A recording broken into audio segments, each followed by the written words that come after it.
ongoing stress to the point that it starts to wear you, and stress will wear you if you don't.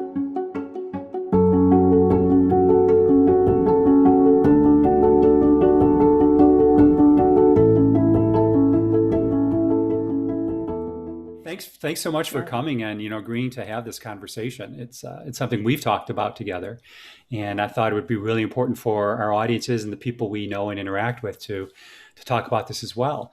We're going to talk about it's a subject that is really really important. It's burnout, Right. and it's really really Absolutely. important now, especially as people are living through this COVID experience we're having. It's weighing down more and more.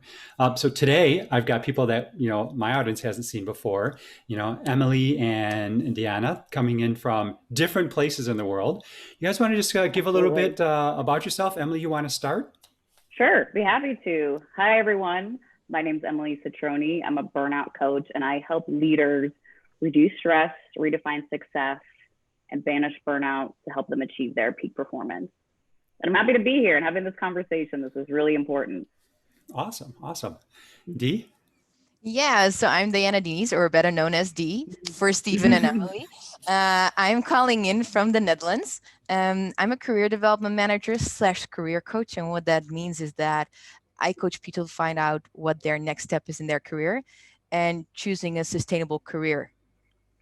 And with sustainable career, of course, burnout comes into place.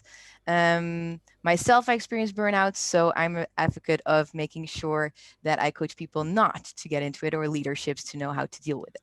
So happy to be here today because it's a subject that's very dear to me and to Emily as well. So very glad to be here and speak to all of you. Awesome. That's fantastic. And I'm Stephen Bouchong. I'm Senior Vice President and an Executive and Team Coach, and started creating content to try to help the world be a better place, make an impact by helping people achieve their full potential. So let's get started. When something I question and I wonder, and maybe other people do, for me guys, like, what is burnout?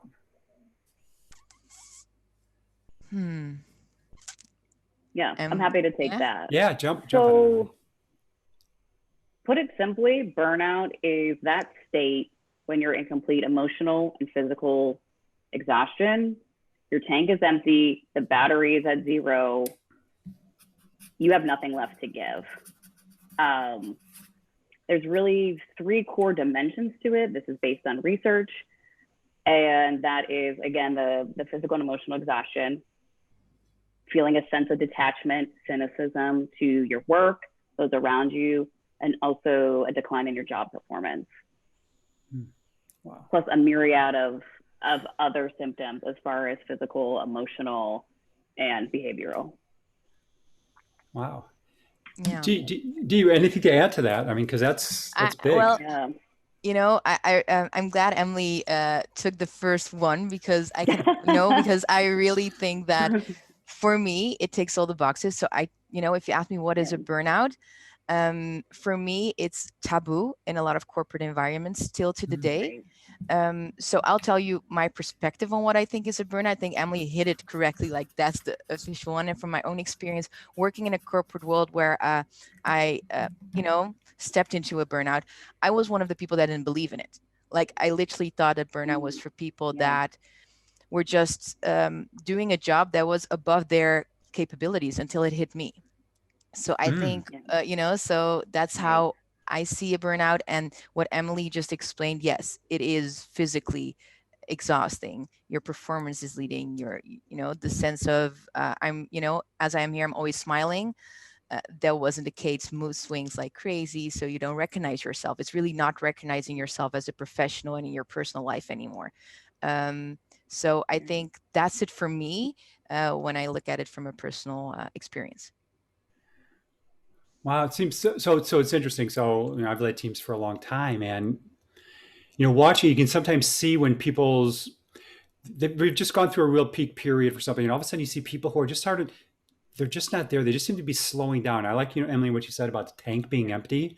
It's almost like they seem to be like going by on fumes, and so that was something where as a leader, I could notice and I could say, hey, something else is going on here. Okay. Yeah. So I just talked about that, and Emily, you mentioned a couple of things. So how do we, or how does a person, I mean, how does a person know that, maybe they're not in burnout, but they're approaching it? Or how does a leader, or a company, some manager of them, or even their colleagues, what are the signals that we get that, we're approaching this red zone? I mean, you really have to kind of tune into what's going on with you. Is this, you know, how you normally work? Usually, something is wrong, stress is inevitable. But when we stay in this place, that's when our work and our lives really start to diminish. Are you getting sick all the time? Are you feeling aches and pains in your body? Do you have headaches? Are there more bad days than good days? Are you feeling always in a bad mood? It's always everyone else's fault. Are you just getting to the point where you think, I just can't do this anymore as far as your daily tasks and what you need to do? Burnout is a slow burn. It's not something that comes all of a sudden.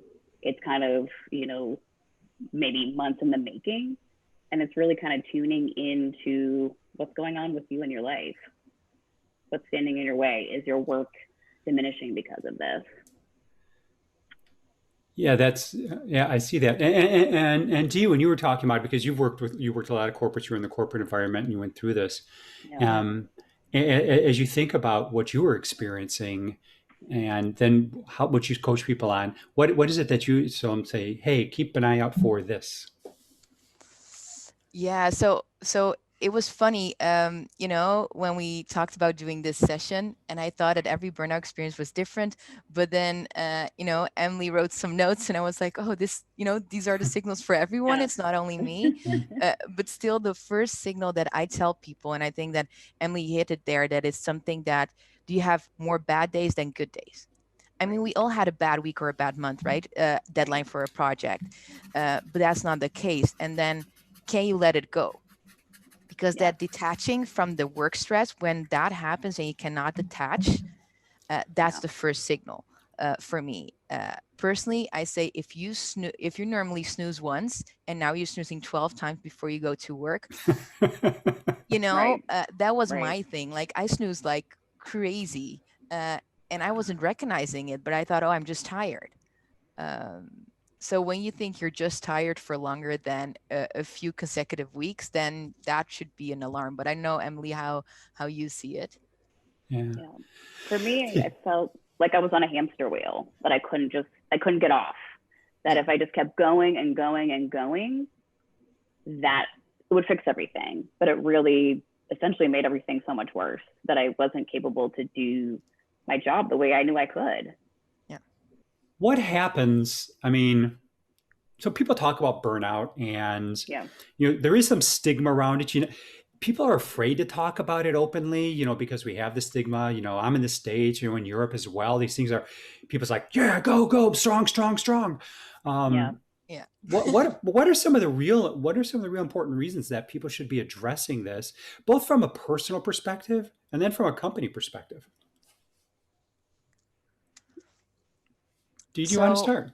Yeah. yeah, I think personally, I was really ashamed of it. Uh, like, people told me you're Yeah. in a burnout, and I didn't believe them. Like, I had all the signs. So it's this shame about, no, not me. Like, no. Uh, and I think why you should address it because it opens. You don't only help you, but if you're the first one experiencing this in a corporate world, you're opening up the floor for more, because a lot of people Hmm. don't talk about the first symptoms. So if you could be Okay. the first one to actually do that, you can also help educate leaders. And I think, when I'm lucky enough that in a corporate environment, I told them, like, I'm seeing some things. I even refer to it as, there's something wrong with me. That's how I Yeah. addressed it. Like, there's something wrong with me. I cannot do an email and do a call. Like, I cannot do this anymore. Hmm. My leader didn't see that. My targets were still going well. I was still performing. But what my leader did was, okay, wait, a top performer or just one of my employees saying something. So let me just take a moment to sit with her. So what worked Wow. really well for me was preventative coaching during my burnout. Um, that the leader said, okay, wait, I really take, I'm going to take attention. So what are you experiencing? And then I was Mhm. like, I don't know. It's just this, but there's something wrong with me. And I think, how people actually are open to help you out is amazing. So that's why I think you should say it, because there are more people willing to help you than you think. Hmm. Uh, and yeah, unexpected ways. So that's, for me, I think, very important. Educate leaders, and it's your own health. So I think that's the most important thing, especially in these times now that we're experiencing a pandemic globally. Like, your health is Yeah. so important. So take care of that. Yeah. I agree 1,000%. That was my exact experience. I was just in a state of like, what's wrong with me?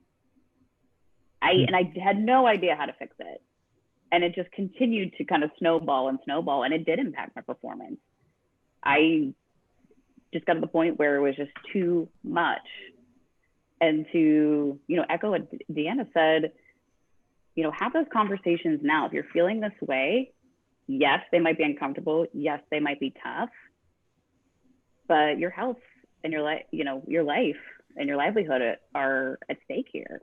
You don't want to have those conversations when you're further down the path. Yeah, I think maybe I'll even be a little harder on this. So again, Yeah. if so, first from a company perspective, if we see this and Right. and we do nothing about it, the employee is just going to actually just their performance is going to go down. And then what happens is we get to a point where somebody we've invested in, somebody who's been a great performer, Right. all of a sudden they're not.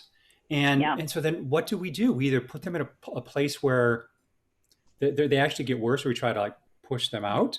Um, Right. and that's not good for anybody, because what we did is we actually took what was it's horrible the way I'm going to say this, but we took what was a really important asset to the company, and we just let it depreciate to nothing. So that's Right. just from an Right. accounting perspective, you shouldn't do that. The it's but we all rarely does somebody work alone, and the way we are, the way people are in a team, in a group, we share that, and that can spread. The way we act, the way we interact. If somebody is used to be positive and now all of a sudden they're negative, that negativity starts to bleed over. We start to mirror. We've got all these mirror neurons in our head, and so that tends to spread as well. So we talk about performance, and then just sort of the impact on the team is huge. I also think about as a person. So I used to be more of an athlete than I am now, but you know, ongoing stress to the point that it starts to wear you, and stress will wear you if you don't take time to sort of recharge and build that resilience. Stress will wear you. It starts affecting your body. I mean, seriously. I mean, you're talking blood Absolutely. pressure, you're talking heart disease, you're talking, potentials for stroke, you're talking tension, migraines, you're talking things that are debilitating, almost almost life threatening. And so from a person perspective, we need to think about that this Right. stress that we have, this burnout that we're going toward, actually has a huge impact on our life, and all that can bring. So I think it's Yeah. it's really, really serious, and companies and people need to take it super seriously for their own health, for their company's health. So Yeah. sorry for that little doom and gloomish. Maybe that's why I'm wearing black today. But that's, Um, Stephen, that's the That, truth of yeah. it. Burnout is not a joke. It is serious. Yeah. Productivity does not come from burnout. It just doesn't. Yeah. And I think, what, Stephen, what you said, like, it gave me goosebumps. Yeah. I told 2 minutes ago, perfect story, that I did preventative coaching, and I still wasn't believing it. So I needed to, I wasn't accepting the fact that I was going through it. So I physically got paralyzed for 2 days. I couldn't walk. I woke up and I wow. couldn't walk one day. And the hospital, I was 25 years old. So this is 10 years ago. There's a 25-year-old girl that wants to be the first female CEO of the company. And at 25, I'm in a hospital, and they said, if you were, if you were a week later, you would have a heart attack. And I was 25. Wow. So, I mean, it's, Emily, it's not a joke. And when you're this young, I mean, everyone tells you that health is important. And I just told this in in this conversation. But, when you go through it, then you suddenly think, oh, yes. Right. Um, you know, Yeah, and your body will give it. If you push your body, your body will just shut down. it will let Like you know. For me, it was definitely anxiety and anxiety episodes. Yeah. And to me, that was the point, like, okay, this has gone way too far. You know, your body, when you're in burnout, you're in a state of fear. Your body, your brain and your body are doing everything they can to protect you, but it's just not a natural state that we can stay in. Yeah. Yeah. Ooh, yeah, so I got goosebumps too. Oh, I got chills too. Yeah. So going dark. so what we'll do is we'll just sort of pivot on that point. So I think we made the Right. point. This is serious stuff. Yeah. So, two things, I guess. One, and maybe we'll start, okay, let's say that you've gotten past all your saboteurs and you've acknowledged the fact that you're in burnout or you're about to step into it, you're there. Okay. What do you do at that? What can you do at that point to start recharging, building resilience, building greater space to be in, so that you're sort of diminishing the level of burnout that you have, or you're walking away from that red line? Right. Do you I want to think go first? Yeah. First, you have to give yourself permission to do that. Showing yourself compassion and really, putting you in a space where you're putting your needs first. And it takes practice. If you're changing habits, if you're changing your thoughts, it takes time and practice. So first, give yourself that permission to do this. Set your, what are your non-negotiables? What boundaries do you need to put in place? What are those things that you need in your daily life that are going to bring you rest, breaks from your thoughts, and really give you that opportunity to recharge? If you're asking this much of yourself, you have to give that much to yourself. Kind of as we touched upon, as Stephen, I love the analogy of the athlete. Like, an athlete needs, if they're training hard, they also need to rest hard. And we need to give ourselves permission to do that. And often, things like insomnia and constant worry stand in that way of really giving ourselves that self-care and the rest that we need. Wow. Yeah. So I just want to say, there's one thing that you said there that I want to capture, make sure that people really heard it. You said you need to give yourself as much as you're taking from yourself. So if you're investing so much into your family, into your life, into your job, you need to give yourself that much time to recharge as well. We talked about, getting to the red line. I don't know why I'm writing with red today. Getting to the red line, and here's how we can start stepping back. But what can we do? Just sort of, what kind of habits, what can we do in our lives to sort of prevent us from actually getting really close or crossing over into burnout? What are some of the things that you guys have seen in your coaching and working with executives and people you talk about? What are some of the things that you guys have done and you do on a regular basis? So I think the thing to really think about is, if you are a person going through burnout, what feels good to you? Is it working out? For me, once I work out, even if it's for a short period of time, I'm like, woo, I'm ready. Or if I'm feeling really deep in my thoughts and I meditate, those work for me. That doesn't mean it's going to work for everybody. There's really no secret formula here. You really have to understand what makes you feel good. Sometimes meditation is for everybody. They don't like it, and that's absolutely fine. Like, what really makes you feel good, what keeps you at peace, what really makes you feel recharged. And that's part of the discovery of not just trying to fix a problem, but really discover that about yourself and what makes you feel good and what's going to help you kind of, face those bad days head on. Yeah. And Lee, while you were talking, I was thinking about it as well. Like, what works for me, or what I a lot of times notice in coaching is, what works for me is anything that I want to do so exercise, I do it in the morning before I go into work. Right. Right. what you notice, people say, oh, I'll do it after work. And, if you want to prevent a burnout, like the Right. first thing you think about is yourself. So the morning you start is like, what do I need? Like, oh, I need to exercise. Maybe you have to stand up an hour earlier, but then you have it done, and you had your Mm. time, because we all know how it is to go into the first meeting and running from one to the other. Right. We all experience that.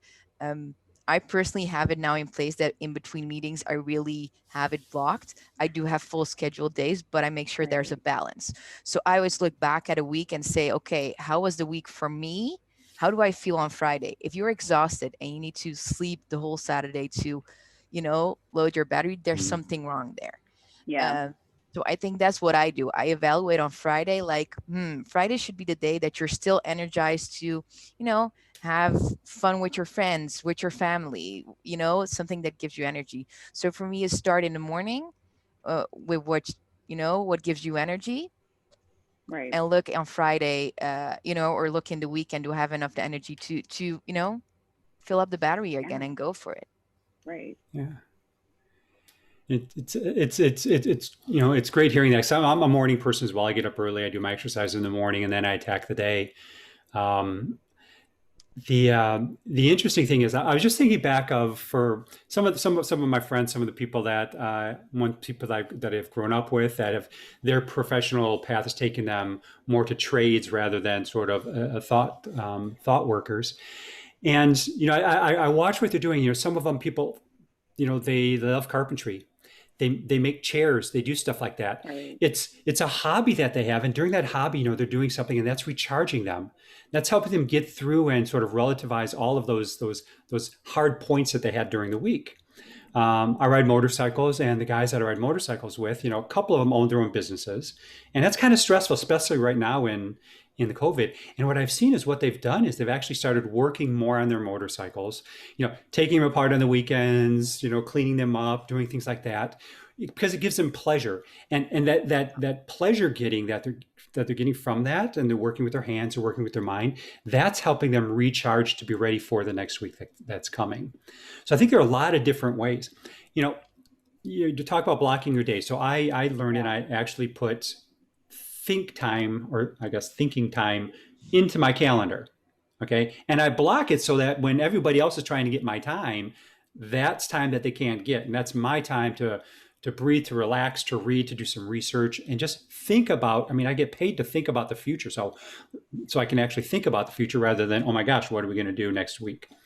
So there's that. And it just sprang on me when you were talking. When I worked on the assembly line, when I was in college, I was in college for engineering. And one of the things I did was I worked on an assembly line building cars. And I just recall you. So that's sort of this tedious work, boom, boom, boom. And it can be draining. And I just looked at the way we interacted together, the friendships we built on the assembly line. That was an important thing. But I would also sing. I would sing in my head and sometimes sing out loud. And that would actually help get me through these interminable Yeah. shifts where I'm doing the same thing over and over again. So it's just something that you can do with your mind. And even if you're putting cars together, you can do something in parallel that just allows you to recharge or make sure that the negative stuff isn't like Right. overtaking the positive stuff. Yeah. I don't know what that sounds like to you guys. It just sounds like you're sparking, you have two parts of the brain, right? Your left brain and your Right. right brain. And I think that's the thing. Like when you're talking about creativity or doing something automatically, that's when you spark the other side of your brain, that's creativity, and gives you this positive energy. And I think that's important. So I totally agree. When I say what makes you happy, everyone has another answer. Do that. Do Right. what makes you happy and gives you energy. Could be drawing. For me, it's hula hooping in the morning. That's my exercise. I have a hula hoop because I love music, so I combine that. So, but put a smile on your face, because going into this, before you go into a burnout, I noticed I stopped smiling for a while before I really hit it. So, that's So I'll just talk a little bit about. So again, I'm a manager of people. I lead people. Some of the things that I need to do, I can think about what kind of environment can I create for my teams, so that they can address it, and beyond me just being aware and saying, hey, this is really important for me to be aware of. But for example, when we start meetings, you know, just to not jump right into it, to sort of talk about them as people, talk about people as people. Let us have a people to people exchange first, a connection, especially now since everything's happening just really remotely. Let's have a people to people connection before we start thinking about the business. And let's allow for laughter. Let's not frown on it. Let's encourage laughter. Let's encourage fun. We created it's a happiness committee. I mean, it sounds corny, but it's a group of people that get together, and what they do is they actually, part of their job is to think about what's going to make the team happy, and they come up with ideas and they bring those ideas forward. We don't do all of them, but we can do some of them. We give away what we call a golden ticket. Some people might have tickets to a concert or something like that they're not going to be able to go to. So they'll donate it to the happiness committee, and we'll do a raffle amongst the 250 people on the team to see who wins and who can go. So little things like that as a leader, as somebody in business, you can do to bring a different type of culture and environment that helps to sort of minimize or maybe reduce some of the stress and anxiety, or give people a little bit of time to recharge. Yeah. Absolutely. I think it really starts with knowing your team, whether you have one-on-one check-ins, really kind of get a sense of what's going on with them, and starting those conversations there. A lot of the fear is, as an employee, going to your manager and not really knowing how it's going to be received. One of the biggest, lies of burnout is, I'm weak, I can't handle this, I'm not good enough. That judgment comes in, and it often stands in our way of asking for what we truly need. So I think it's, from a manager perspective, check in with your team. Just what's going on with them? How are they feeling about their workload, their goals? What's their priorities? How can you, as their manager, kind of collaborate? What's going to make the situation easier? Yeah. And I think also for leaders, if you're, so this is preventative, but if you're experiencing someone that's already in there, I think that, speaking from a personal, like what you said, Emily, you feel like, I felt like a total loser. I felt like, here I am, 25 years old, burnout. I don't earn enough money yet to have a burnout. That's what I thought. Like, I'm not there yet. And then what my leader did, so, this is preventative. And sometimes you just need a leader to say, you need to stop now. Because I was this stubborn. I'm always stubborn. Even in my burnout, I was stubborn. So, and he had to say, Dan, I don't want to see you in the office for the upcoming 3 days. And that's when, Emily, what you talked about, like take rest and, listen to your body. That's when I was obliged to listen to it. I didn't want to listen to it. I just didn't. No. I didn't want to accept it. And then when I did, and I went through this whole phase, when I came back to the office, my leader gave me the biggest account that we landed. After just, and and what he said to me is like, I know you're only working 16 hours now because you're building up your hours. And I freaked out. And he said, no, I know you got this. So, I'm going to give you this 16 hours, the biggest account we have. And I'm just going to make a team around you. So you can, and, I think now it was the biggest compliment someone could give me, to be like, hey, you're back, and, you're going to do it again. So I think as a leader as well, believing in your employees that, I've got your back. And, for me, this was an extreme example, but it made me confident again, because, you're so, I was so not confident when I came back to the workforce. Yeah. I just got goosebumps from the leadership that leader demonstrated. Yeah. And what this brings to mind for me is, and this may be a segue into to talk a little bit deeper about it, leading with a coaching mindset can change everything. It can change the environment that we work within, for our employees and for ourselves. Asking questions rather than telling, listening, connecting with our people more authentically, allowing people to be their more authentic self. It has so many huge performance benefits, and part of that performance is keeping the team whole, and knowing that everyone on our team, they're there for a reason. They're all naturally creative, resourceful, and whole. So how do we use that, those amazing assets, those people that we have, to accomplish what we need to, and so everybody feels fulfilled. So I use the word coaching there, and I know we all coach. We all do sort of a little different type of coaching, but there is overlap in our little Venn diagram of coaching. So what does, how do you approach this as a coach? How can coaching help? What does a coaching relationship look like in this space, either for somebody who's there or as, preventative, somebody, a real hard work or something like that, understands that this might come up, and how can coaching help that? Yeah, I think, from a coaching perspective, what's unique about it is it's that person's own experience where they get to be in a space where it's just about them and what's going on. And I think coaches give this amazing gift that they can really kind of hear things that the client might be saying in a different way, and can really show that client the full picture of what's going on. What's really, to be able to name those stressors, change their relationship with them, what can and can't they control in the situation, and what's really going to help them live, as you said, a life with purpose, where their values are up front and they really have a vision for what that life is like.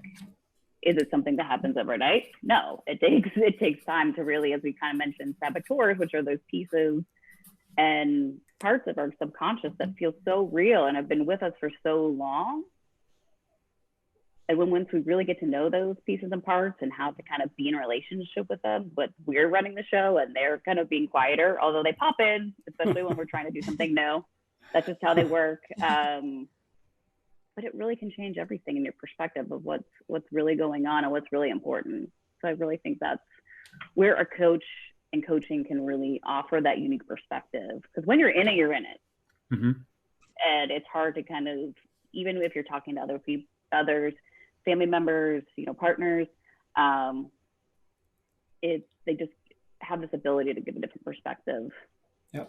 So you can see things kind of like, from a different view. The meta view. Yeah. Just throwing in some coaching terms, Yeah.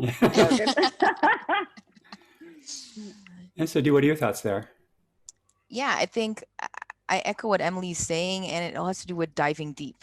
A coach allows you to go deep, see the bad and the ugly, and actually see that it's not, that you've got this. And I think, by just asking questions and opening something up, it's really diving deep.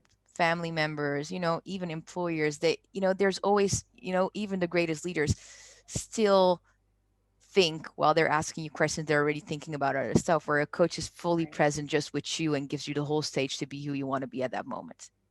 Yeah. And I think that's, yeah, I think that really helps when you're in this kind of situation or thinking that you may go into this. Yeah. Yeah. And I think it also go ahead. Gives you that accountability. They're going to hold you accountable. If there's something you want to work on, if in a session, that plan, that they're going to hold you accountable. That's where the magic really happens, is kind of in between those sessions. So it's like that built-in accountability to make those changes. Yeah, it's interesting. So I work in industry and with senior executives, and often they hear coaching and it's good for somebody else, but not for them.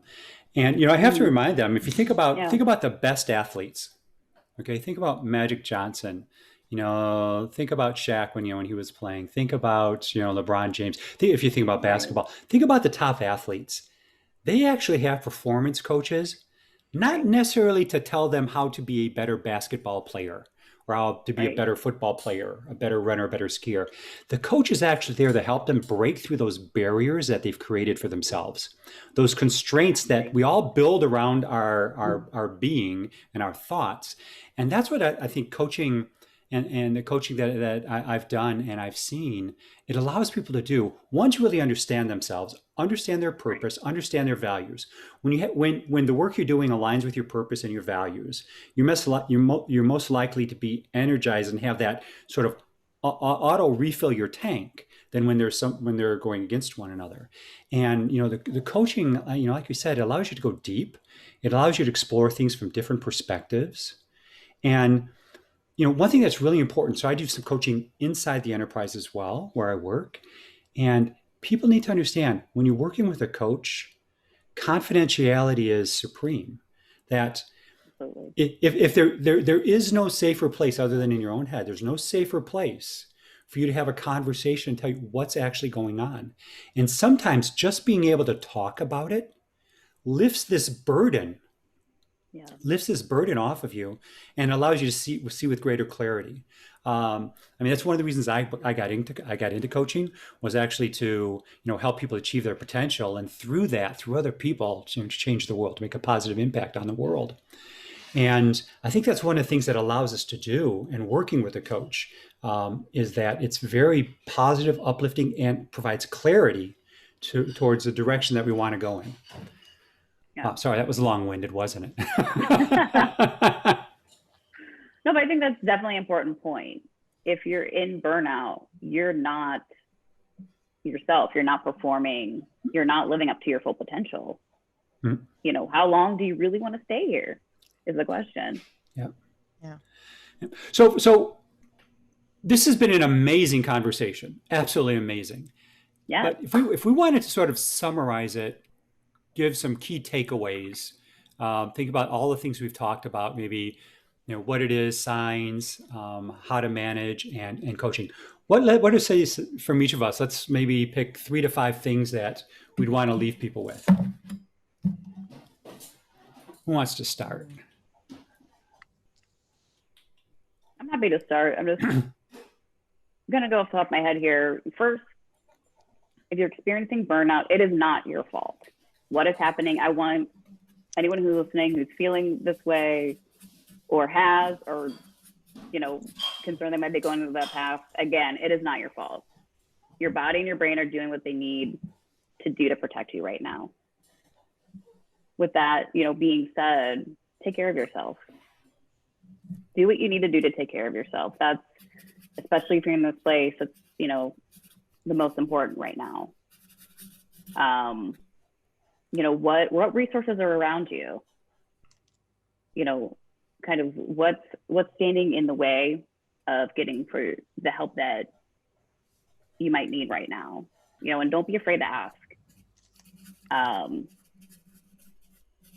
And again, show compassion for yourself.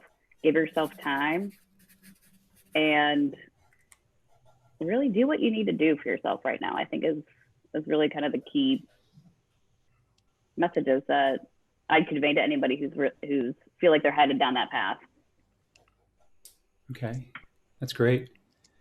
Dee, what would you like to add? Yeah, what I would like to add, if you're watching this and you're like, if you have a moment, a question mark moment, Yeah. When their question mark is there, am I experiencing stress symptoms? Am I experiencing burnout? That's the hit, actually, to just share with someone. Right. Sometimes your family or friends actually already notice something different.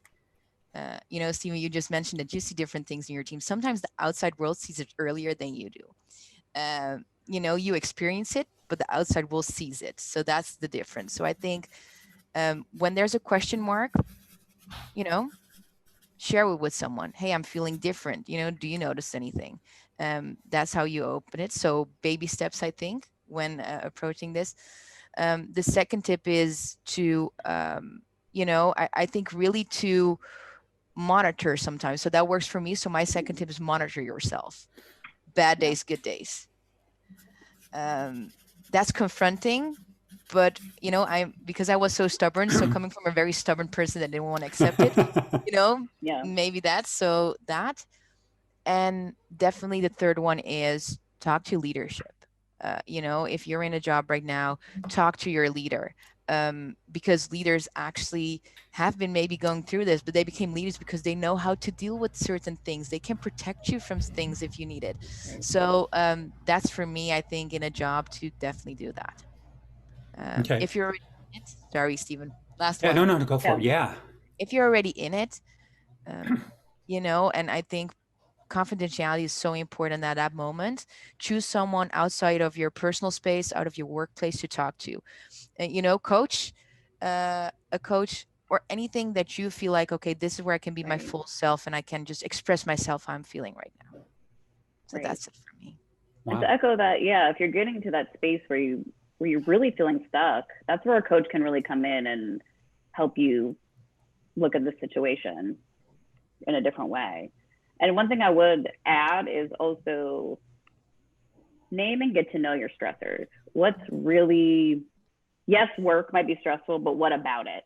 Make a list. What can you control and what can't you control?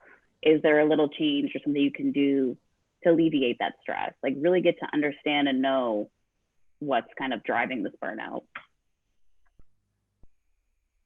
Yeah, so those are great things. What's coming to mind for me, there are a couple of things. One, as a leader, understand that this is real. Okay, Yeah. know that by addressing it, you're actually helping. You're fulfilling your role as a leader in helping your team and your enterprise. So that's part of it there. As a leader, also keep an eye out on your team. Check in with them more. Listen, really connect. Right. And if you see something, you know, and Dee, you talked about, you know, the outside world sees things maybe before you're feeling it. You know, if you see something, talk about it. Okay. If you see people who have like a change in mood or a change in energy level, talk about it. Be able to feel comfortable pulling it out of the person to talk about it. I think that's something that's really important. You know, building things into the work environment to allow people time to recharge. Don't expect people to work overtime, back-to-back meetings. You know, right now in COVID, we have people who are, you know, working from home. They're in meetings all day long. Then they have to do some work overtime. Plus, they're teachers for their kids who are in school. Yeah. You know, some of them may be taking some of their parents. You know, there's huge stress factors outside of the normal stress of work. Exactly. Understand it and give people the space to process that. You know, lead with a coaching mindset, I think, is really important. And you know, maybe it's something to think about. Talk to, you know, if you're in a company, talk to your HR department. Talk to them about what can you do. You know, they have so many resources available that we just ignore. Talk to your HR department. You know, they may actually have internal coaches to help with this specific type of issue. And maybe you can be proactive for yourself, for members of your team. You know, maybe you organize sort of a team meeting where you're talking about this, which actually helps build the team's strength together and also begins to lower that stress level and makes it okay to be open about what we're going through. Because once we're open, it's a lot easier to treat something than if not. Those were the different things that came to my mind. You know, reach out to us. You know, we're coaches. We help people through, you know, great moments, difficult moments. We help people understand their purpose, align values with purpose, and, you know, to see things from different perspectives. That's what coaching can do. Coaching can help people achieve really their full potential as they're moving forward. Emily, Dee, thanks for this incredible conversation. Thought it was really amazing. If people want to learn more, they want to reach out, how can they get in touch with you? Emily, why don't you start and then we'll go to Dee. Sure. You can always reach out and get to know me better at my website, which is www.emilycitronicoaching.com, or connect with me on LinkedIn. Send me an invite. Let's talk, especially if you're going through burnout. Love connecting with people and having conversations there. So you can find me there too. Awesome. Thank you. And Dee, what about you? Well, we're going into another time zone. So I think the easiest way, wherever you're from in the world, is LinkedIn. So you can just drop me a message at Diana Diniz. If you send me an invitation, please send a message because I don't accept invitations without knowing you. So that's the only thing I wanted to add to that. So just Diana Diniz on LinkedIn and you'll find me there. Reach out and I'll get back to you and we will coordinate the time zones. Awesome. And then for me, everybody can reach me at www.bouchongmedia.com or Stephen@bouchongmedia.com. LinkedIn as well, S. Bouchong, or just do a search on Next Steps Conversations. We have a channel on YouTube where this video is going to rest. Again, Dee, Emily, thank you so much for this. Truly appreciate it. And I think we really have a chance to make an impact on people's lives here. Okay. Talk to you soon. Bye-bye. Bye. Bye.